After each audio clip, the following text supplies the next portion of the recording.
সুপ্রিয় দর্শক, আমি মুস্তফা দানির স্বাগত জানাচ্ছি সম্পাদকীয়তে। আজকের বিষয় রোহিঙ্গা ও রাজনীতি। আর এই নিয়ে আলোচনার জন্য আমাদের স্টুডিওতে উপস্থিত আছে মোহাম্মদ জমির, সাবেক রাষ্ট্রদূত ও সাবেক প্রধান তথ্য কমিশনার। মাঝখানে আছেন advocate Mir Mohammad Nasiruddin, vice chairman BNP ও সাবেক রাষ্ট্রদূত, এবং ওই প্রান্তে আছেন বাংলা আলম, কূটনীতি সম্পাদক, ইত্তেফাক।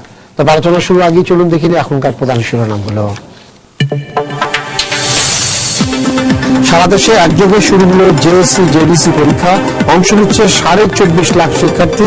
পরীক্ষা কেন্দ্রে আগে পৌঁছানোর নির্দেশনায় মিশ্র প্রতিক্রিয়া।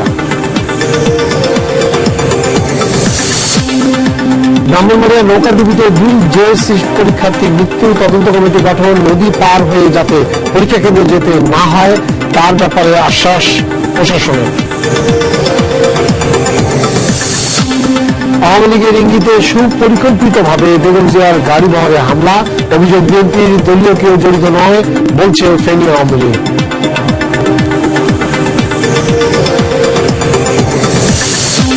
হত্যা ও নির্যাতনের পর রোহিঙ্গা ইস্যুতে উল্টো বাংলাদেশকে দুষছে মিয়ানমার। সব ধরনের সংকটে বাংলাদেশে বাসে থাকার ঘোষণা ইইউর।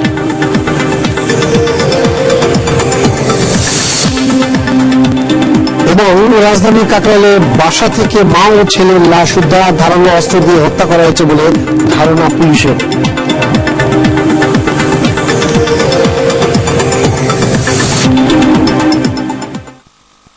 জহির ভাই, এই রোহিঙ্গা ইস্যুতে মনে কিন্তু পুরো হোল ওয়ার্ল্ড পলিটিক্সটা একদম খুব জোরদার হয়ে গেছে মনে হচ্ছে সবকিছুর মধ্যে। যেমন আমরা দেখতে পাচ্ছি, বলছে আমরা আছি, এটা আছি, কোনো সিদ্ধান্ত আসছে না।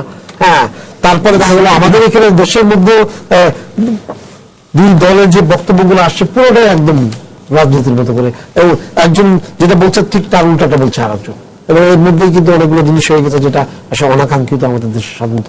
এই জিনিসগুলো এখানে হওয়ার কথা না। কেউ বলছেন ঐক্যের কথা, আবার কেউ বলছেন যে ঐক্যটা কি নিয়ে। হ্যাঁ, আমরা তো নিয়েই রেখেছি রোহিঙ্গাদের, আর এখানে আর কি আছে? না, ধন্যবাদ। আজকে গুরুত্বপূর্ণ ব্যক্তিদের সঙ্গে বসে আলোচনা করার একটা প্রেক্ষাপট তৈরি করার জন্য বিশেষ করে ধন্যবাদ। আমি 3টে জিনিসের কথা বলবো। সেটা হচ্ছে যে এই রোহিঙ্গা সমস্যাটাকে কোনো মতেই রাজনীতিকরণ করা উচিত নয়, এবং আমি আশা করব যে এরকম জাতীয় বক্তব্য যে আওয়ামী লীগ মুসলিম বিদ্বেষী হওয়ায় রোহিঙ্গাতে প্রবেশ করতে দিচ্ছে না, এরকম জাতীয় কথাটা বলা ঠিক নয়, এটা প্রয়োজন নেই। আচ্ছা, দ্বিতীয় জিনিস যেটা, সেটা হলো আমি বলবো এটা ছাড়াও এই আমাদের যে বিবর্তন যেটা ঘটছে, এটা দুটো অঙ্গনে দুটো দিক আছে।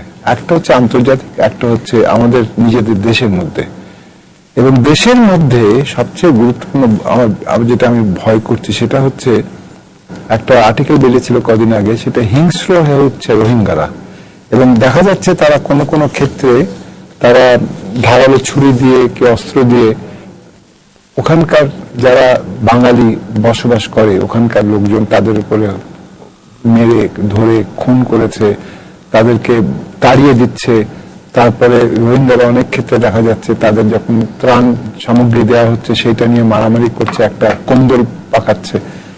That is bad. এবং নিরাপত্তার কারণে যদি আমাদের ওই এলাকার জনগণ যদি বিঘ্নিত হয় তাহলে it's not acceptable at all. কিন্তু আন্তর্জাতিক ক্ষেত্রে আমি 4-5টা জিনিস তুলে ধরতে চাই যেটা কি অত্যন্ত গুরুত্বপূর্ণ। বিকজ আমি একজন কূটনীতিক হিসেবে আমি বলবো যে এই যে বিবর্তন যেটা হচ্ছে আন্তর্জাতিক প্রেক্ষাপটে, it takes bit of time, কিন্তু জিনিসটা মুভ করছে। কি কারণে বলছি, আমার সাথে পরশুদিন আজকেও কানাডিয়ান যে নতুন রাষ্ট্রদূত এসেছেন তার সাথে আজকে অনেকক্ষণ ধরে কথা হলো। ওদের যে ব্যক্তি আসছেন, আজকে রাত্রিরে আসছেন, বব রে, অনারেবল বব রে, তিনি কিন্তু উনি former premier of prime minister of Ontario. He is coming as special envoy, এসে এখানে আজকে রাত্রিরে আসছে 4-5 জনকে নিয়ে। তারপর এখান থেকে আলোচনা সবকিছু করে শেষ করে মিয়ানমারে যাবে, সেখানে গিয়ে অং সান সু কি অন্যদেরকে, এবং তার প্রথম সে অলরেডি বলেছে যে আমি চাইবো যে তাদের উপরে যে খুন খারাপি হচ্ছে এটা বন্ধ করতে হবে এবং নিরাপত্তার একটা বলয় সৃষ্টি করতে হবে। 2 নম্বর হচ্ছে গুরুত্বপূর্ণ, আমরা যেটা লাস্ট টাইম বলেছিলাম তোমাদের এখানে, সেটা হচ্ছে রেনাটা ডেসাই যে ছিল ওখানে জাতিসংঘের হেড, তাকে সরিয়ে নেওয়া হয়েছে, তাই না? গুটারেস ফেরত দিয়েছে। তার জায়গায় যাকে পাঠাচ্ছে জাতিসংঘ, নোট অসবি, একটা নরওয়ের একজন ভদ্রলোক, he is as a resident coordinator from he is very well regarded. মানে সে অত্যন্ত গুরুত্বপূর্ণভাবে যা বলার যা করার সেটা করতে সে করে এসছে সক্ষম। তৃতীয় জিনিসটা যেটা হচ্ছে সেটা হচ্ছে যে আমাদের এখানে এই বিশেষ করে European Union commissioner for humanitarian aid and crisis management Christos Stylianides, তাকে আমি চিনি। তিনি, আমি যখন ছিলাম একসময় chairman G77 for the whole of Europe, যখন আমি রাষ্ট্রপতি হিসেবে ছিলাম ব্রাসেলসে স্থায়ী প্রতিনিধি হিসেবে, ইনি এসছেন মঙ্গলবার 2-day ভিজিটে এবং তিনি ওখানে গেছেন, ঘুরে এসছেন। আজকে পড়াশোনা ছিল, কিন্তু সবচেয়ে গুরুত্বপূর্ণ যে সে বলছে যে আমরা সরাসরি মিয়ানমারকে বলছি তোমরা যদি বন্ধ না করো তাহলে কিন্তু আমরা will force to issue stronger sanctions. Stronger sanctions মানে হচ্ছে বিনিয়োগের ক্ষেত্রে স্যাংশন এবং ফাইন্যান্সিয়াল ট্রানজাকশনের ক্ষেত্রে স্যাংশন। আর তারপরে যেটা আছে গুরুত্বপূর্ণ দিক, যেটা আমি এটা একটু সময় নিচ্ছি, যে বাংলাদেশ ইউএস পার্টনারশিপ ডায়ালগ যেটা শুরু হয়েছে, 6th ডায়ালগ যেটা ঢাকায় শুরু হয়েছে, সেখানে 5 তারিখে এসে পৌঁছচ্ছে খুব গুরুত্বপূর্ণ 5 জন ব্যক্তি। দিস ইজ ডোনাল্ড ট্রাম্পের, এটা আই উইল সে টিলারসন কদিন আগে বলেছে এবং তার প্রেক্ষিতে এই 5 জন আসা, this is really very strong statement. একটা হচ্ছে under secretary for political affairs Thomas Shannon, he is really like the foreign secretary, এখন বর্তমানে ইজ নাম্বার 3, বাট ওদের ওখানে নাম্বার 2 ইজ অন, তাকে কেউ অ্যাপয়েন্টমেন্ট দেয়নি, নাম্বার 1 অফকোর্স ইজ টিলারসন। দ্বিতীয় হচ্ছে সাইমন হেনশ, হচ্ছে acting assistant secretary of state, bureau of population, refugees and migration. তো সে বিশেষ করে রাখাইন এলাকা শুধু নয়, ম্যান্ডেলা এলাকাতেও এরকম হিংস্র জিনিস শুরু হয়েছে, সেটার ব্যাপারে সে করছে। এবং he is also going to talk about ওই যে চীন প্রদেশ যেটা আছে, যেখান থেকে থাইল্যান্ডে গেছে প্রায় 1 লক্ষ লোক, ওখানে যে ইয়েছে তাদের ব্যাপারে কথা বলবে। তারপরে হচ্ছে ডেপুটি অ্যাসিস্ট্যান্ট সেক্রেটারি যে স্কট বাসবি, ও হচ্ছে again this is something very important, bureau of democracy, human rights and labour. কারণ সেখানে লেবার সংখ্যাটা যদিও আমাদের আছে, আমাদের readymade garments, worker safety, this that and the other, কিন্তু ব্যুরো অফ ডেমোক্রেসি রিপ্রেজেন্টেটিভ হিসেবে এসে বিশেষ করে রোহিঙ্গাদের ব্যাপারে আলোচনা করবে। তারপরে হচ্ছে acting deputy assistant secretary Tom ভাদ্রা, সে হচ্ছে bureau of South and Central Asian affairs. Central Asia ধরা হচ্ছে কেন, এই জিনিসটা সংক্রামক ব্যাধি হিসেবে তো ওইদিকেও মাইগ্রেট করছে টুয়ার্ডস আদার পার্টস, সেই জন্য তাকে আনা হচ্ছে। আর লাস্ট হচ্ছে প্যাট্রিশিয়া মাহনি, সে হচ্ছে bureau of East Asian Pacific affairs. তো সামগ্রিকভাবে কিন্তু they are bringing everybody in the entire paradigm. This has never happened before, never happened before. উনি যেটা বললেন তার পাশাপাশি যেটা আমার যে এটা মনে হচ্ছে যে এই বিষয়টা নিয়ে কিন্তু পুরো বিশ্বেই কিন্তু এক ধরনের কথাবার্তা আলোচনা সব জায়গায়, সরকার লেভেলে এটা অনেক বেশি হয়েছে, কিন্তু সবাই বলছে যে হ্যাঁ আমরা এটা কোনো মতেই অ্যাকসেপ্টেবল না, সবকিছু না, কিন্তু আমরা কিন্তু মানে সব দেশে সবকিছু মিলে কোনো একটা মানে যে মানে আস্থাভাজন যে কোনো একটা সিদ্ধান্ত বা আমাদের উপরে যে বিষয়, এখন মিয়ানমার উল্টা বলছে যে বাংলাদেশের কারণে আমরা কিছু করতে পারছি, আজকে বলেছে এটা, এইগুলো একটা অবস্থাতে আমাদের কোন জায়গায় ল্যাপসেসটা কোন জায়গায় আসলে? আপনাকে ধন্যবাদ। আসলে জমির সাহেব অ্যাকচুয়াল পয়েন্টটা টাচ করেছেন। ওনার ফরেন মিনিস্টার আমেরিকার টিলারসন, উনি মায়ানমারের আর্মি চিফ নাম হল মিস্টার সিং অং হাই আংকে নোট অফ ওয়ার্নিং দিয়েছে যে টু সেটেল দ্য ইস্যু, কার্যকরী পদক্ষেপ নেওয়ার জন্য, এটা সমস্যা সমাধান করার জন্য বলেছে যে এটা কার্যকরী পদক্ষেপ নিতে হবে। ক্ষুব্ধ মার্কিন প্রতিক্রিয়া জানিয়েছেন তিনি। সাথে সাথে আমাদের পরম বন্ধু প্রতিবেশী ভারত একটা জবাব দিয়েছে। কি দিয়েছে? হার্ড লাইনে না যেতে যুক্তরাষ্ট্রকে ভারতের পরামর্শ। আমাদের বন্ধুকে, আমাদের বন্ধু ভারত, আমাদের বন্ধু ছিল চীন, আমাদের বন্ধু ছিল রাশিয়া স্বাধীনতার সময়, এবং রাশিয়া আমাদের সাথে নাই। ভারতের রিয়েকশনটা দেখলেন এবং চায়নার অবস্থাও কি দেখলেন। এই অবস্থায় রোহিঙ্গা ইস্যুটা আন্তর্জাতিক ফোরামে প্রেসার ক্রিয়েট না করে এই সমস্যার সমাধান বা বাইলেটারাল বা মাল্টিলেটারাল হবে বলে আমার মনে হয় না। ফ্রান্স এখন আপনার সিকিউরিটি কাউন্সিল আছে, আপনার যুক্তরাষ্ট্র, যুক্তরাজ্য এবং ফ্রান্স চায় তার সভাপতিত্ব দায়িত্বকালীন সভাপতি থাকাকালীন অবস্থায় এর একটা সুরাহা করা। They are very sincere and very committed and very aggressive to settle this issue. দেশে আমেরিকাও, ফ্রান্সও এবং আরেকটা আছে আপনার কি বলে আরেকটা স্টেট, সেটা হচ্ছে ফ্রান্স এবং তিনজন আছে নাম্বার, ফ্রান্স, চীন, রাশিয়া,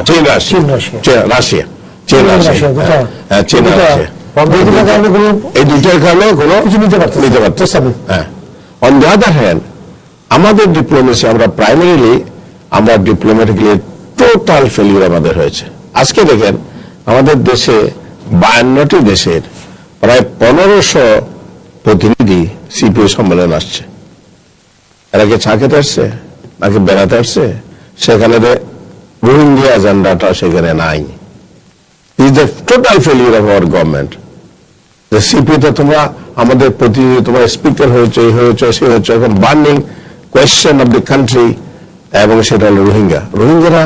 আপনি ওখানে গিয়েছেন কেন আমি জানি না, আমি কালকে আমরা 2 দিন সেখানে ছিলাম, বিশ্বাস করবে না, পরিবেশ বলতে কিচ্ছু নেই, এবং শুধু নাই, মাত্র শুরু হয়েছে, শেষ কথা আমরা জানি না। অতএব আমি আজকে বলবো শুধু ইয়েতে বলছে আপনার এই 92-তে আপনার নিয়ে নেওয়ার যে এগ্রিমেন্টটা হয়েছিল সেটা তো তারা মানেনি, সেটা কিন্তু আজকে সিরিয়াসলি প্রেশার করেছে আপনার, তাও আমেরিকা যে 92 টেলার্সরা সেটা বলছে 92 মোতাবেক, চুক্তি মোতাবেক এদেরকে ফেরত নিয়ে তাদের বাড়ি করে তাদেরকে ফেরত নিয়ে দেওয়া দরকার। সেটার উপরও I don't find any statement from the government from our diplomatic circle. আসলে কি জানেন, he was also a diplomat. আমরা we work together in a very important countries. The diplomacy is a master art. আমরা career diplomat দিয়ে আপনি সব national issues solve করতে পারে, it is futile exercise, I must tell, before the career diplomat. Here you need to cross that, and the politicians, the statesmen যারা, তারা এটাকে নিয়ে আরো সামনের দিকে চলে যেতে পারে। আর আমাদের স্বাধীনতা আন্দোলনের কথা বলেন 71-এ যখন শেখ সাহেব দমদমিয়ার মধ্যে নামলেন, রেড্ডি তখন প্রেসিডেন্ট, একরোস্টামে 2 জন আছে। একজন সাংবাদিক এসে জিজ্ঞাসা করলো শেখ সাহেবকে, when the army of Indian army will withdraw from Bangladesh? Sheikh সাহেব এদিকে দেখে ডাকছে ইন্দিরা গান্ধীকে, ইন্দিরা গান্ধী প্রস্তুত হয়ে গেছে, 2 হাত দিয়ে রাখলো, আসেন, Mr. Journalist asked the question, Madam replied the same, as and when Sheikh Mujib desire. This is a master of diplomacy. They did. Ziaur Rahman সাহেব যেটা করেছেন 78 ইস্যুটা ইউনাইটেড নেশনস নিয়ে ফারাক্কা ইস্যু ওয়ার্ল্ড ওয়াইড একটা ওপিনিয়ন ফর্ম করছে। 92-তে বেগম খালেদা জিয়ার সময় এই যে চুক্তিটা যেটা করছে, you have to take back your people to your country and rehabilitate them in their own home state. এটা পলিটিক্যাল পার্সন প্লাস ক্যারিয়ার ডিপ্লোমেটদের একটা সমন্বয়, যৌথ উইজডম দিয়ে কাজ করতে হবে। এমনি ভাই আমি যখন ডিপ্লোমেট ছিলাম, আমার একটা লিমিট আছে, but as a political diplomat I cross so many barriers of the diplomatic so call কি বলে barriers, my brother knows it well. আমার কথা হলো এখানে আজকে 52টি দেশের প্রতিনিধি এখানে আসলো, এখানে যদি আমাদের রোহিঙ্গার ইস্যুটা যদি এজেন্ডা থাকতো, দ্যাট কুড বি, আমরা বলতে পারতাম যে আমাদের এই 52টি দেশে 115 প্রতিনিধির সামনে আমাদের রোহিঙ্গা ইস্যুটা আমরা আলোচনা করেছি। এখন আমেরিকা চিৎকার করছে, ফ্রান্স চিৎকার করছে, আপনার ইংল্যান্ড, ব্রিটেন চিৎকার করছে। রোহিঙ্গা ইস্যু আলোচনা হলে কি তাহলে হয়ে যাবে? না, হবে না, কিন্তু হবে কি মতামতটা একটা জায়গা আসবে, আলোচনা হবে। আমি এটুকু বলবো, আমি আপনার বলে আলোচনা হবে। আপনার সিকিউরিটি কাউন্সিলে এখন বাধা কারা? আমেরিকা বাধা না, ব্রিটেন বাধা না, আপনার ফ্রান্সও বাধা না, এবং চীন এবং রাশিয়া। তো চীন রাশিয়াকে যারা যাদের জন্য করছে না, চীন রাশিয়ার সাথে যাদের সম্পর্ক বেশি, তাদেরকে আমরা কনভিন্স করিনি কেন? চীনের ইনভেস্টমেন্ট আছে মায়ানমারে, ভালো কথা, চীনের ইনভেস্টমেন্ট বাংলাদেশেও তো আছে।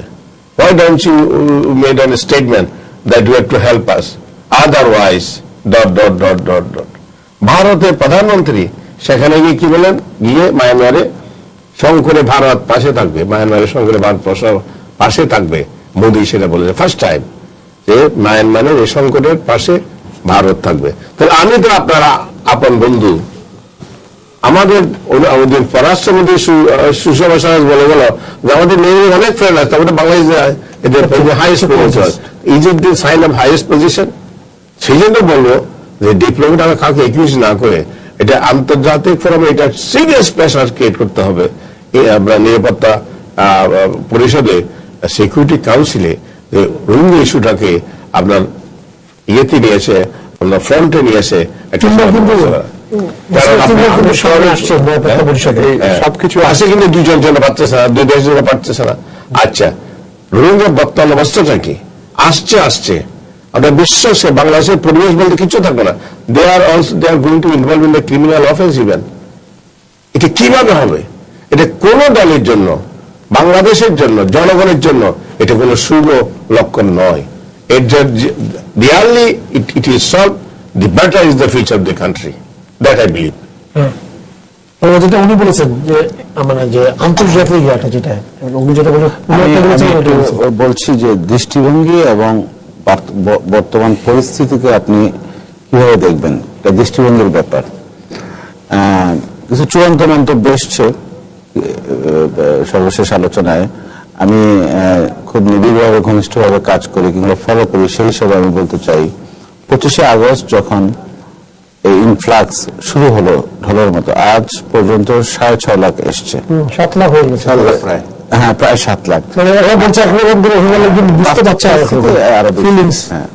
এটা যখন আসছে, আসার পর কি কি পরিস্থিতির সৃষ্টি হয়েছে, আমরা রাজনীতি কিংবা ডিপ্লোমেসি নিয়ে কথা বলছি, আর ফিল্ডের পরিস্থিতি ভয়াবহতা আমরা সবাই জানি। মনে করেন জাতিসংঘের একটা উদ্যোগ এবং কার্যকর উদ্যোগ এসছে। জাতিসংঘ সাধারণ পরিষদে আমাদের বাংলাদেশের পক্ষ থেকে সরবভাবে বলা হয়েছে, মাননীয় প্রধানমন্ত্রী 5টি পয়েন্ট দিয়েছেন। তার প্রেক্ষিতে মহাসচিব নিজে একের পর এক প্রতিনিধি পাঠাচ্ছেন, মানবাধিকার সংস্থার প্রধান, শরণার্থী প্রধান, আন্তর্জাতিক অভিবাসন সংস্থার প্রধান, সর্বশেষ যে এসছে যে আরো কয়েকটি সংস্থার প্রধান এসছে, আমি ঠিক এই মুহূর্তে নাম মনে করতে পারতেছি না। তারপর সাধারণ পরিষদে আলোচনা হয়েছে, রেজলিউশন হয়েছে, নিরাপত্তা পরিষদে আলোচনা হয়েছে, বিবৃতি হয়েছে, রেজলিউশন হয়েছে। এখন আন্তর্জাতিক চাপের পর্যায়ে আছে। এখন আন্তর্জাতিক চাপের পর অ্যাকশন গুলো দরকার। সেই অ্যাকশন ইউরোপিয়ান ইউনিয়ন এক ধরনের অ্যাকশন নিয়েছে। মিয়ানমারের সেনাবাহিনীর উপর স্যাংশন, যুক্তরাষ্ট্র সেই স্যাংশন দিয়েছে মিয়ানমারের আর্মির উপর, আর্মস ডিলিংস, আসা যাওয়া কিংবা ক্রয় বিক্রয়ের উপর স্যাংশন, যুক্তরাজ্য স্যাংশন দিয়েছে। এবং কিছু কিছু ক্ষেত্রে অং সান সুচির কিছু ব্যক্তিগত পদক্ষেপ নেওয়া হয়েছে, কিন্তু উদ্দেশ্য হচ্ছে তাদেরকে চাপে রাখা। উনি বললেন যে টিলারসনের যে ফোন, এটা একটা খুব কার্যকর একটা উদ্যোগ। যে কোনো উপায়ে এটাকে চাপে রাখা এবং সবাই এক কণ্ঠ যে আপনি মিয়ানমারকে এদেরকে ফিরিয়ে নিতে হবে। 3টা কাজ, মর্যাদা দিয়ে, নিরাপত্তা, মর্যাদা, নাগরিকত্ব দিয়ে ফিরিয়ে নিতে হবে। এবং নেওয়ার প্রক্রিয়াটা কফি আনান কমিশনের রিপোর্টে বলা হয়েছে যে কমিশন মিয়ানমার বাস্তবায়ন করার কথা, এবং সেটা যে পরিস্থিতিতে মিয়ানমারের রাখাইন স্টেটে বিরাজ করছে সেই পরিস্থিতি উন্নয়ন ঘটানো, ওই জায়গাটাকে বসবাসযোগ্য করা, নিরাপত্তা স্থিতিশীলতা করা। এই ক্ষেত্রে একটি বৈশ্বিক একটি জনমত এসছে। বাংলাদেশ আপত্তি জানিয়েছে। আচ্ছা, 92 চুক্তির ব্যাপারে আমি একটু পরে আসছি। এই পরিস্থিতিতে বাংলাদেশ এখন একটি বৈশ্বিক জনমত তৈরি হয়েছে। এখন আমাদের সফলতা কি সফলতা না, আমরা ব্যর্থ, বাংলাদেশ ব্যর্থ কি ব্যর্থ, সেটা আপনি নিক্তিতে মাপতে পারেন, কিন্তু বাস্তবতা হচ্ছে বাংলাদেশ কি বসেছিল, বাংলাদেশ কি প্রোঅ্যাক্টিভ রোল নেয়নি। বাংলাদেশ একদিকে দ্বিপাক্ষিক আলোচনা চালিয়েছে, একদিকে বহুপাক্ষিক ওআইসি, ইউরোপীয় ইউনিয়ন, জাতিসংঘ থেকে শুরু করে সকল বৈশ্বিক ফোরামে যেখানে যেখানে সম্ভব কাজগুলো করেছে, ওপিনিয়ন দিয়েছে এবং ইয়ে করেছে। আজকে অক্টোবরের শেষে, নভেম্বরের 1 তারিখ, আজকে থেকে নিরাপত্তা পরিষদের সভাপতির দায়িত্ব পালন করছে ইতালি, এবং ফ্রান্স চেষ্টা করেছিল ফ্রান্সের সভাপতিত্বের সময় একটি রেজলিউশন নেওয়া। সেখানে ঐক্যমত হয়নি। ঐক্যমত যে আগামী সপ্তাহে হবে না আমি সে ব্যাপারে বলতে পারবো না, কিন্তু ঐক্যমত হবে এমন একটি প্রক্রিয়া চলছে, ডিপ্লোমেসি বিহাইন্ড ডিপ্লোমেসি চলছে। তো এই কাজগুলো হচ্ছে, কিন্তু ব্যাপারটা হচ্ছে বৈশ্বিক মতামত যাই হোক, আমি কিন্তু সমস্যার মূলে আসতে চাই।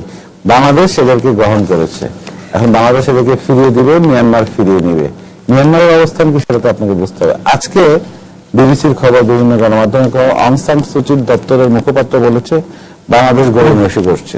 গতকাল তারা তাদের সংবাদ মাধ্যমে দিয়েছে প্রতিদিন 300 করে নেবে, হিসাবে দেখা যায় 9 বছর লাগবে। এবং এটা কি বাংলাদেশ গ্রহণ করবে বলেন? আমি আপনি কি গ্রহণ করবো? প্রতিদিন মাত্র আপনি পাঠাচ্ছেন 10,000 20,000 আর আপনি ফেরত দিবেন 300 পার ডে।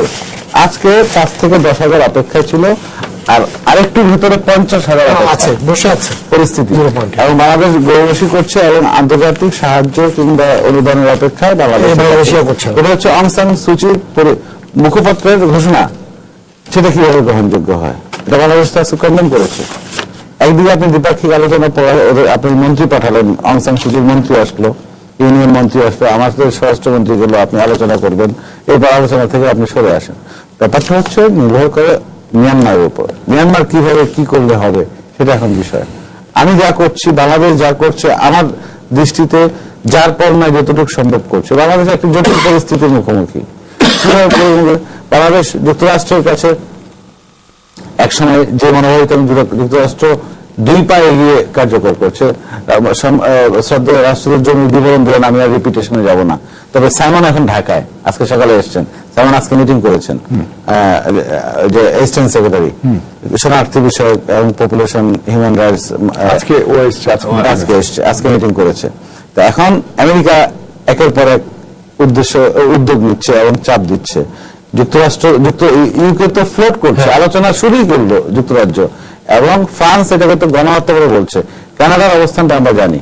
তো এখন আমরা এসে ঠেকে গেছি, আমরা রাশিয়া এবং চীনের কাছে আমরা ঠেকে গেছি। সত্যি এটা আমাদের ব্যর্থতা না, আমরা অপারগ। চীনের কাছে বাংলাদেশের চেয়ে মিয়ানমার বড় স্বার্থ, এটা বাস্তবতা বুঝতে হবে। রাশিয়ার কাছে মিয়ানমার খুবই গুরুত্বপূর্ণ বাংলাদেশের চেয়ে। আমারও বন্ধু, আপনি আমারও বন্ধু, ওনারও বন্ধু। যে দুই বন্ধু যখন বিপদে পড়ে কিংবা কলহে লিপ্ত হয়, যখন একটা জটিল পরিস্থিতির মুখে হয়, আপনি তো একজনকে বেছে নিতেই হবে। অথবা আপনি যখন বেছে নেবেন, আপনি নিজের স্বার্থ মনে করে, নিজের স্বার্থ কোন দিকে নেবেন। কারণ যে বন্ধু পিছিয়ে পড়ে, যেমন বাংলাদেশ এখন পিছিয়ে আছে, বাংলাদেশের এক্ষেত্রে করণীয় কিংবা দোষারোপ করে আমরা কি করব? আমরা জাতি হিসাবে বাংলাদেশ রাশিয়ার কাছে অগ্রাধিকার পায়নি, কিংবা চীনের কাছে অগ্রাধিকার পায়নি, মিয়ানমার যতটা অগ্রাধিকার পাচ্ছে। এটাই বাস্তবতা। বৈশ্বিক রাজনীতি, আঞ্চলিক রাজনীতি, কূটনীতি, সমরনীতি সবকিছু আমরা যখন মিয়ানমার দেখি, মিয়ানমারের পিছনে দেখি চীনের ছায়া। ঠিকই উত্তর কোরিয়া ইস্যুতে উত্তর কোরিয়ার পিছনে চীনের ছায়া। ডোনাল্ড ট্রাম্প পাচ্ছে উত্তর কোরিয়ার সাথে। এটা হচ্ছে গ্লোবাল ইকুয়েশন, ভূ রাজনৈতিক একটি সমীকরণের একটি অংশ হিসেবে। সেক্ষেত্রে আমরা করছি, আমরা আবার একটা প্রশ্ন ইদানিং গত 2-3 দিন ধরে আসছে, কেন আমরা এদেরকে আশ্রয় দিলাম? আশ্রয় না দিয়ে বাংলাদেশের কোনো করণীয় ছিল? আশ্রয় না দিয়ে বাংলাদেশ গেট বন্ধ তো করেছিল, 3-4 বছর আগে গেট বন্ধ রেখেছিল। তখন কি পরিস্থিতি হয়েছিল? আমরা আশ্রয় দিয়ে দেখিয়েছি আমরা আশ্রয় দিতে পারি, উপায় ছিল না, কিন্তু আশ্রয় দেওয়ার পর আমরা এদেরকে গ্রহণ করেছি। আমি একটু অভ্যন্তরীণ রাজনীতিতে আমাকে সুযোগ দেবেন আশা করি।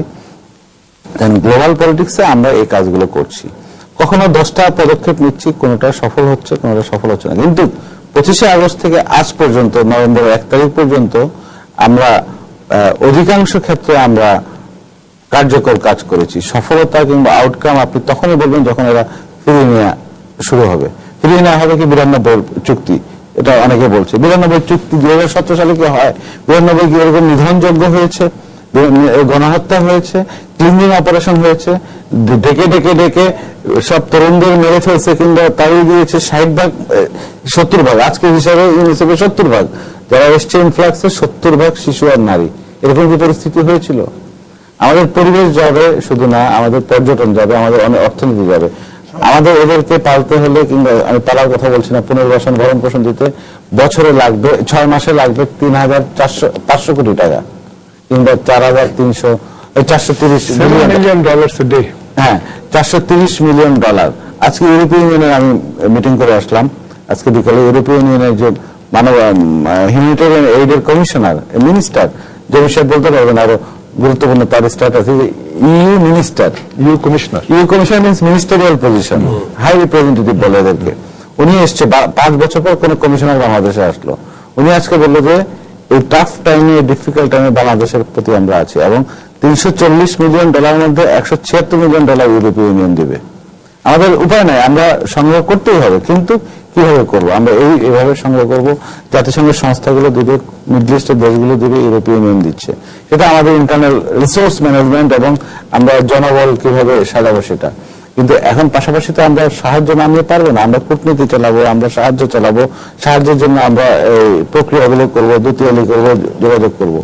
মূলত হচ্ছে এখানে যেখানে থেকে গেছে, আমরা তো রাজনীতি আমরা আমাদের মনে আছে, মননে আছে, চিন্তায় আছে, কিন্তু সবার উপর যদি আমাদের দেশটা যদি থাকে এবং দেশের এই স্বার্থ এবং সংকটটা যদি আমরা সমাধানের উপায় যদি আমরা চিন্তা করি, ঘায়াল করে কিংবা দায়ী করে দোষারোপ করার চেয়ে কিভাবে আপনি মনে করেন এই বর্তমানের এই সরকার যারা আছে এর পরিবর্তে অন্য কোন সরকার, কোন দল যদি দায়িত্বে থাকতো তাহলে কি এই ধরনের পরিস্থিতি হতো না? এই 2 মাসের মধ্যে না, এই 2 মাস, হ্যাঁ 2 মাসের মধ্যে আমি এখানে যোগ করে দিই। এখানে একটা মনে রাখতে হবে আমাদেরকে, সেদিন স্যারের তার আলোচনা করছিল বসে, ঢাকা ক্লাবে আমাদের সাথে বসে আলোচনা করছিল, যে ওকে বলা হচ্ছিল যে অভিনন্দন দেওয়া হচ্ছিল যে অর্ডার অফ ফ্রেন্ডশিপ যেটা পেয়েছে, highest civilian award from president Putin. সেখানে আমাদেরকে আমি জানতাম না, আমি শুনলাম, সবসময় শিখি আমি। সেখানে বলা হলো যে আইপিওর মিটিং এর সময় ওরা এজেন্ডায় ছিল আলোচনা হবে ভেনেজুয়েলার উপরে, ভেনেজুয়েলার মানবাধিকার ইত্যাদি ইত্যাদি, তাদের রাইটস ইত্যাদি নিয়ে।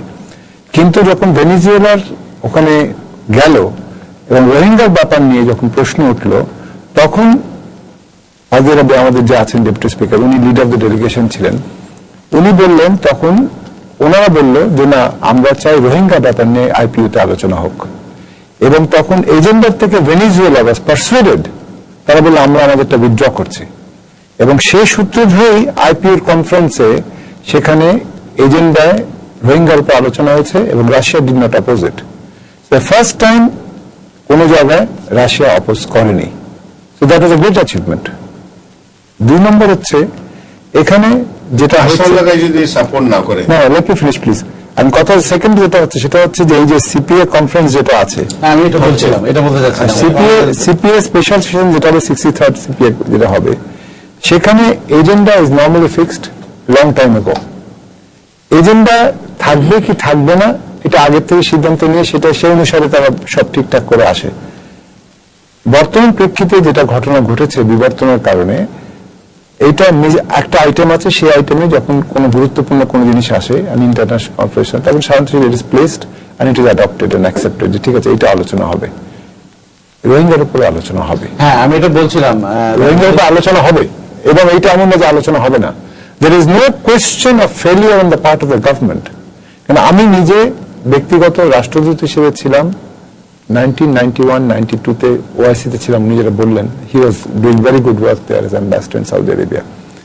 কিন্তু রোহিঙ্গার সমস্যা নিয়ে আমার মনে আছে I had 7 meetings with Saud Al Faisal. কেন তখন প্রথমবারের মতো 92-93-তে সেই সময় অনেক রোহিঙ্গা তারা বাংলাদেশে ঢুকে প্রবেশ করার পরে বিভিন্ন পথ দিয়ে তারা ইউএই এবং সৌদি আরেবিয়ায় প্রবেশ করে। এবং সাউদ আল ফাইজাল আমাকে ডাকলেন, ডেকে বললেন একদিন, যদি পলিটিক্যাল ডেস্ক আমি দেখাশোনা করতাম, সেখানে বললেন উনি যে আমরা এদেরকে দেখতে পাচ্ছি যে এরা ঢুকছে এবং তারা অনেক রকমের অপকীর্তির সঙ্গে জড়িয়ে যাচ্ছে, বিশেষ করে ফোর্জারি করে, স্ট্যাম্প করে, ইয়ে করা, ওই সে ইয়ে করা, পাসপোর্ট করা, সিল মারা ইত্যাদি। তখন উনি বললেন যে আপনারা ওআইসি থেকে তাদেরকে বোঝান that they can't do that, because if they do then I will be forced. প্রত্যেক শুক্রবার যে একটা হয় ওখানে শিরোচ্ছেদ হাত কেটে ফেলে দেওয়া হয়, I will be forced to do that. তখন আমার মনে আছে, তখন আমাদের যে কনসাল জেনারেল ছিলেন ওখানে, তখন সেই কনসাল জেনারেলের সাথে আমার কথা হলো। কথা বলার পরে তখন ওদের ডাকলো, আমরা ডাকলাম, ডেকে আলোচনা হলো। আলোচনার পর তারা বললো আমরা চেষ্টা করে বন্ধ করতে। তারা সাউদ আল ফাইজালের সিগনেচার তারা ওখানে ফোর্জ করে ঢুকাচ্ছিল। এখন 92-তে যা ঘটনা ঘটলো, আমরা ভুললে চলবে না যে 2001 সালের অক্টোবর থেকে নিয়ে, সেপ্টেম্বর অক্টোবর থেকে নিয়ে 6 সাল পর্যন্ত তো 5 বছর আওয়ামী লীগ ক্ষমতায় ছিল না, তাই না? 6 থেকে পরে 7, 8, 9 পর্যন্ত শুরু পর্যন্ত আওয়ামী লীগ ক্ষমতায় ছিল না। কিন্তু ওই সময় 3.25 লাখ রোহিঙ্গা অনুপ্রবেশকারী এখানে স্থান পেয়েছে বাংলাদেশে। শুধু যে অনুপ্রবেশ করেছে তাই নয়, তাদেরকে ফেরত পাঠাতে পারেনি কেউ। দ্বিতীয়ত হচ্ছে তারা এখান থেকে হিউম্যান ট্রাফিকিং করে মালয়েশিয়া ঢুকেছে, ইন্দোনেশিয়া ঢুকেছে এবং থাইল্যান্ডেও গেছে।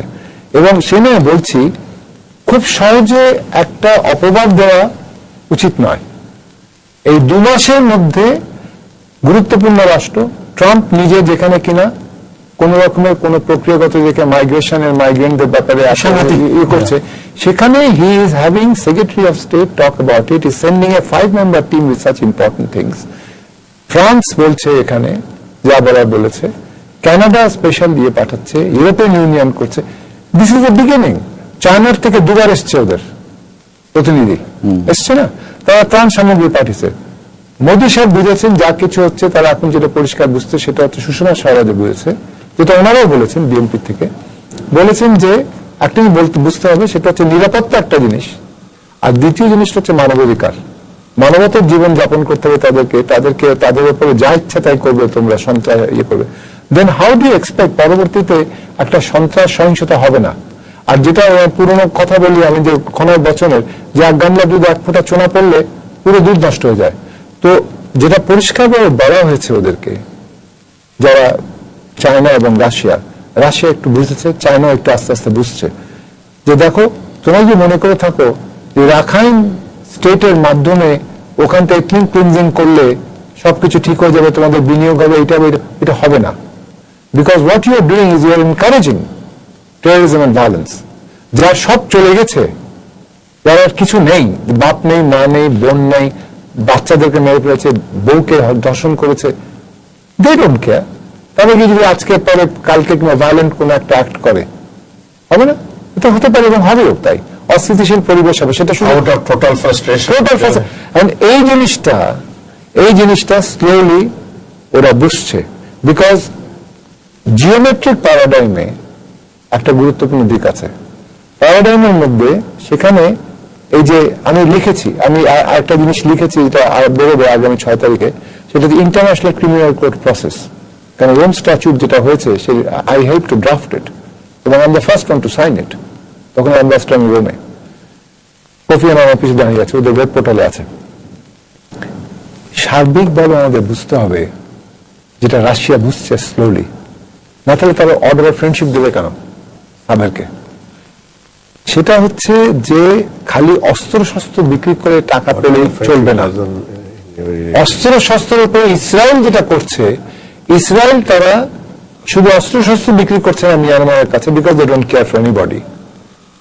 দে are also sending their Mossad troops, যাতে করে গিয়ে ওখানে রাখাইন স্টেটে বর্ডার পুলিশ যে আছে ওদের, তাদেরকে ট্রেনিং দিচ্ছে কি করে টু ট্যাকল ইসলামিক টেররিস্ট। এখন মনে করো আজকে যেটা হয়েছে, ভেরি ইন্টারেস্টিং, তারা এখন দে আর ভেরি ইন পাবলিক ইয়েতে, for the first time yesterday last night piece in Myanmar interfaith prayer ceremony করেছে তারা, এনএলডি পার্টি, মনে আছে? তুমি জানো এইটা বান্ডালা পার্ক ইয়াংবানে, এবং সেখানে বলছে আমরা সবাই শান্তিতে থাকবো ইত্যাদি ইত্যাদি। কিন্তু তার সঙ্গে সঙ্গে রয়েছে এই যে খবরটা বললো যে প্রতিদিন 300টা রোহিঙ্গা আমরা নেবো। তো তুমি 300টা রোহিঙ্গা কোন আক্কেলে নেবে? আর তোমার যে প্রশ্ন হচ্ছে 1992 ট্রিটি, আমি তো পুরো ট্রিটি আমি ভালো করে দেখেছি তখন, বিকজ তখন আমাকে Mahmud Ali Saheb was additional secretary, Mustafizur Rahman was the firm secretary, এবং আমাকে তখন তারা পাঠিয়েছিল দেখার জন্য। সেই জিনিসটা হচ্ছে সেই সাথে এর সঙ্গে কোনো সম্পর্ক হতে পারে না, কারণ এদের কাছে কাগজপত্র, তারা তো জানলে পালিয়ে এসছে, কিছু নেই, ঘরদোর পড়িয়ে দিয়েছে, কাগজ পড়িয়ে দিয়েছে, সুপরিকল্পিত ভাবে। আর এই যে বলছে যে আরসা করেছে, আরে বাবা আরসা কি করে 132 কিলোমিটার লম্বা এত কটা 30টা পোস্টে অ্যাটাক করতে পারে, যেখানে লোকে হাঁটতেই পারছে না, চলতেই পারছে না। তোমাদের ওখানে পোস্ট মানে কি? ওখানে মেশিন গান লাগানো, সবকিছু লাগানো, যারা more than 10-15 armed soldiers. How many people could have done this? সুপরিকল্পিত হয়ে সবকিছু করে করা হচ্ছে। এখন the only hope I see, flicker of hope, সেটা হচ্ছে রেনাটা ডেসাই, ওখানে যে ইউএন কোঅর্ডিনেটর ছিল, তাকে সরানো হয়েছে ইভেনচুয়ালি, ফাইনালি। নতুন যে লোক যাচ্ছে, কারণ রেনাটাকে যখন তার দৃষ্টি আকর্ষণ করা হয়েছিল এপ্রিল মাসে, আমার সাথে রবার্ট ওয়াটকিন্স যে এখান থেকে চলে গেলেন, যে ইউএন কোঅর্ডিনেটর যিনি ছিলেন, তার জায়গায় একজন নতুন আসছেন, মালাউই থেকে আসছেন একজন মহিলা, she is taking over the new UN coordinator. Renata Dessallien was in Dhaka between 2006 and 2008। তখন আমার সাথে বহুবার তার সাথে সিরিয়াস ডিসএগ্রিমেন্ট হয়েছে, because of the way she was treating, যে কি করে আর্মি জেনারেলদের সাপোর্ট করা যায়, তখন খালেদা জিয়াকে অন্তরীণ করা হলো, শেখ হাসিনাকে অন্তরীণ, she was totally for all the wrong things. UN peace keeping একটা চিঠি এখন আমার কথা হচ্ছে এই প্রেক্ষিতে প্রথমবারের মতো একটা সক্রিয় ভূমিকা পৃথিবীর বিশ্বে তারা পালন করছে রোহিঙ্গাদের ব্যাপারে। And I am telling you this, সেটা হচ্ছে যে ওআইসির ব্যাপার থেকে যে একটা ড্রাফট করা হয়েছিল, থার্ড কমিটির আলোচনা শেষ হবে ইউএন জেনারেল অ্যাসেম্বলিতে by the second week of November. তারপরে একটা প্রস্তাব আকারে গৃহীত হলে ওখানে সেটা আসবে ইউএন জেনারেল অ্যাসেম্বলি সেশনে, প্লিনারিতে। সেই প্লিনারিতে যদি যখন এটা 2/3 মেজরিটিতে, আমাকে জানা মতে যেটা আমাকে বললো রবার্ট ওয়াটকিন্স যাওয়ার আগে, তাদের খবর হচ্ছে যে এটা আমাকে আজকে জার্মান ন্যাশনাল ডে ছিল, আমি ওখানে গেছিলাম সন্ধ্যেবেলা, ওখানে অনেকের সাথে দেখা হলো, অনেক কটা রাষ্ট্রদূতের সাথে দেখা হলো। ওরা বলছে barring 6 or 7 countries who might say আমরা abstain করলাম ভোটে in the General Assembly, rest everyone will say we approve this resolution General Assembly, the humanitarian aspect এবং ইত্যাদি ইত্যাদি। সেইটা যদি হয়, then it will be very difficult for the Security Council to say যে আমরা ভিটো দিচ্ছি on something which is acclaimed by 160-170 countries. আমি যেটা বলতে চাচ্ছিলাম সেটা হচ্ছে American foreign minister note of তার ওয়ার্নিং দিল যে এটা নিয়ে আর বাড়াবাড়ি না করে সেটেল ইট। ইমিডিয়েট রিয়াকশন ভারত থেকে আমরা সেটা আশা করে নেই। ভারত সেখানে বলা হচ্ছে, আমরা আশা করেছিলাম হ্যাঁ ঠিক আছে, let's work together how to solve it. Owner warning এর সাথে সাথে ভারত বলছে হার্ড লাইনে না যেতে। আমেরিকা কি হার্ড লাইনে যাবে কি যাবে না, এটা তাদের ন্যাশনাল ইস্যু, তারা ন্যাশনাল ইস্যুতে চিন্তা এখন বলে তাই জাতির স্বার্থ। এখন যেটা হচ্ছে কি প্রতিদিন নতুন করে ঢুকছে এবং ঢুকার পর এই পর্যন্ত 6 লাখ ঢুকেছে। এই ঘটনাটাকে জাতিগত নিধন হিসেবে আখ্যায়িত করেছে জাতিসংঘ। অন দ্য আদার হ্যান্ড যুক্তরাষ্ট্র আনুষ্ঠানিকভাবে একে জাতিগত নিধন হিসাবে বলার জন্য প্রস্তুতি নিচ্ছে। In the meantime that Donald Trump has fixed up his tour to Asia, সেখানে আসবে। তাহলে হচ্ছেটা থেকে আমরা সমর্থন পাচ্ছি আমেরিকা থেকে, আমরা সমর্থন পাচ্ছি ফ্রান্স থেকে, আমরা সমর্থন পাচ্ছি ইউকে থেকে, আমরা সমর্থন পাচ্ছি ইউএসএ থেকে, আমরা পাচ্ছি না আমাদের সেই প্রতিবেশী ভারত এবং চায়না এবং রাশিয়ার কাছ থেকে। কেন পারা এটা কাম না পাওয়ার কারণটা ব্যর্থ থাকার। এই দুইটা স্বাধীনতার সংগ্রামে ভারত আমাদের 1 কোটি মানুষকে স্থান দিয়েছিল।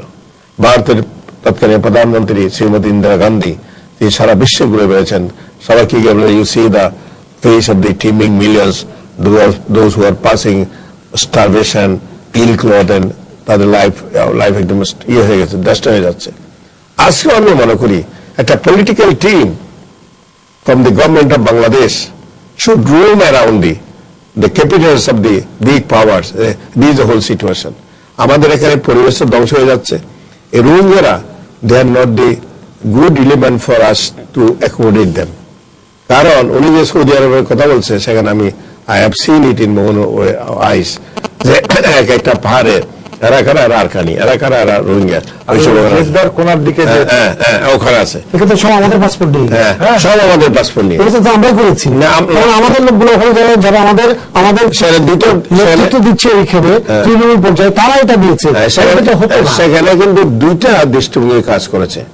একটা দৃষ্টিভঙ্গি হচ্ছে এজ এ মুসলমানদের প্রতি তাদের একটা দুর্বলতা, আরেকটা দৃষ্টিভঙ্গি হচ্ছে যে তারা যাবে কোথায়, তারা যে আমরা যে পাসপোর্ট দিয়ে কোনো তাদের রাখার ব্যবস্থা করে। কিন্তু আমরা দেখেন Saudi government also help them, তাদেরকে উইকলি, মান্থলি এবং ফোর্টনাইটলি তাদেরকে আপনার হেল্প করেছে। That is also good thing for them. 94 করেছে। আর সেকেন্ড থেকে আমি যেটা বলতে চাচ্ছিলাম যে একটা পলিটিক্যাল টিম, একটা ন্যাশনাল কনসেনসাস সৃষ্টি করতে হবে। ইস্যু আজকে ধরেন বর্ণিত দেশে 1500 জন আপনার পার্টিসিপেন্ট আসছে। আমার ব্রাদার বললো যে ওরা মিটিং করার আগে প্রাইমারি যখন এজেন্ডা ফিক্স আপ করে তখন এটা তোমার ইস্যু ছিল না, সেই জন্য সেটা এজেন্ডা ইস্যু আনা হয় নাই। বাট যখন they are holding this conference on the soil of Bangladesh, then this is a burning issue. So why this should not be adopted as an exceptional agenda of this. This will be adopted. Yes, and that is welcome. Adopted হলে আমাদের অনেক সুবিধা হবে, আমরা অনেক এগিয়ে যাব diplomatically. হ্যাঁ, মানে আমাদেরকে যেতে হবে না, একজনে বসে আমরা করতে পারবো। ফলে হচ্ছে কি আমি শুধু মনে করি যে let all the politicians and all the people of Bangladesh united under with one demand, they let the Myanmar to get back the Rohingyas with their own status in their home state to reinstate them, and let us free our country from this people. Horrible. I must say it's a horror of disaster, a catastrophe is facing. কালকে আমরা দুদিন সেখানে ছিলাম, my goodness, চিন্তা করতে পারবেন না আপনার। এটা আরো আসছে, যাকে আসছে মানুষ। আর না হলে জাতিগত নিধন, এটা সহজে আমরা ইউনাইটেড নেশনস এই কথাটা বলতো না, এবং সেটা বলতো না আমেরিকা। তারা কালকে সেটা মানে আজকের মধ্যে তারা বললো যে জাতিগত নিধন, এবং তোমরা সেটাকে স্টপ করো। তো আমি সেই জন্য বলবো late my our confirm friend India, China and Russia to be one voice with the America, with the France, with the UK and with other fellow brothers. এটা হলে সমস্যার সমাধান। আর না হলে এটা হলো আওয়ামী লীগের কোনো ইস্যু না, এটা কোনো সরকারের বা কোনো দলের ইস্যু না, এটা জাতীয় ইস্যু। এই জাতীয় ইস্যুতে জাতীয় নেতারা এক হতে হবে। সেটা কল দিয়েছেন আমাদের দলের chairperson, she made a clear and call. They let us work together, be united, we send them back. আমি একটা জায়গায় বলতে চাই, সেটা হচ্ছে একটা কথা, গরিবের বউ সবার ভাবি হয় না। যখন they are crossing the আপনার কি বলে আকাশ সীমা, যখন তারা ক্রস করছিল, একবার দুবার তিনবার 50 বার ক্রস করেছে, একবারও কি আমরা একটু রিয়েকশন দেখাতে পারতাম না? যে দেখাতাম তাহলে হয়তো এটা ওয়ান ওয়ার্ড একটা রিয়েকশন হতো। অন দ্য আদার হ্যান্ড তাদের কন্টেনশন হচ্ছে যে আমরা একটা ফ্রন্ট খুলতে চাই নাই, বা ফ্রন্ট খুলতে হবে ফর মাই এক্সিস্টেন্স। আপনি ফ্রন্টের না খোলার জন্য আপনি এক্সিস্টেন্স আপনি অন্যকে দিয়ে দেবেন, গরিবের বউ সবার ভাবি হবে, সেটা হতে পারে না। কারণ আমাদের জনগণের ঐক্য, আমাদের নেতাদের যে ঐক্য, কর্মীদের যে ঐক্য, সেখানে আজে বাজে কথা বললে লাভ নাই। সেখানে এটা ন্যাশনাল ইস্যু, এটাকে সলভ করতেই হবে। বাঁচতে হলে, বাংলাদেশ টিকে থাকতে হলে, অর্থনৈতিকভাবে, পরিবেশগতভাবে, তাহলে এদের হাত থেকে মুক্তি পেতে হবে। লাস্ট পর্যায়ে আছেন। আমি যেটা বলতে চাই যে এখানে আমার ওইটা মানে এটার সাথে সাথে আমার যেটা দরকার আসলে, এখানে যে অবস্থা হয়েছে ইরানি বিচের কাছে যখন এখানে আছে, এবং এখানে আমাদের এতগুলো রিসোর্ট আছে এবং যে ইয়েগুলো আছে, এবং এটা কিন্তু যদি ঢুকে যায় ওরা, তাহলে কিন্তু 7 লক্ষ 8 লক্ষ লোককে একটি নির্দিষ্ট জায়গায়, একটি উপজেলা কিংবা ক্যাম্পের মধ্যে নির্দিষ্ট মানুষের নেচার না যে আবদ্ধ থাকবে, এরা ছড়িয়ে পড়বে, এটা বিভিন্ন জেলায় যাবে, এরা খুব কাছাকাছি পুলিশ যায়, এবং ইনানি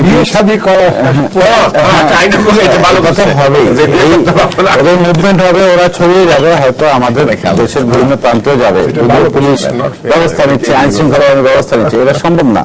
ব্যাপারটা হচ্ছে যে এদেরকে যে এই সামাজিক পরিবেশগত যে সংকট আসছে, পর্যটন তো আপনি বললেন, পর্যটন তো আপনি কদিন পরে ইফেক্ট পাবেন। হ্যাঁ, এখন তো প্রচুর বিদেশি যাচ্ছে, বিভিন্ন যাচ্ছে, আরম্ভ হয়ে গেছে।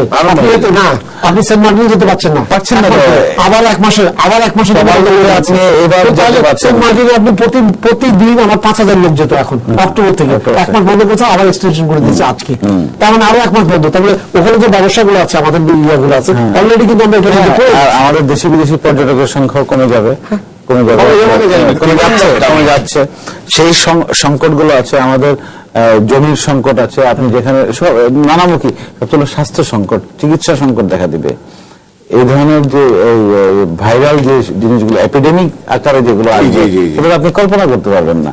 আপনি যদি একজন ডক্টর কিংবা স্বাস্থ্য দপ্তরের একজন কর্মকর্তার সাথে আলোচনা করেন কিংবা করেন, তাহলে এই ভয়াবহ চিত্রটা আপনি দেখতে পাবেন। তো এই জন্য মনে করেন যেটা হচ্ছে যে আমাদের ফিরিয়ে নেওয়া ছাড়া ওদের ফিরিয়ে নেওয়া ছাড়া কোনো উপায় নেই। কারণ ফিরিয়ে নেওয়ার ক্ষেত্রে উনি যেটা বলেন, আমিও একমত। বিএনপি চেয়ারপারসন যে সম্প্রতি সফর করে এলেন এবং ত্রাণ বিতরণ করে এলেন, আমি ওনার প্রতিটি বক্তব্য দেখেছি, শুনেছি।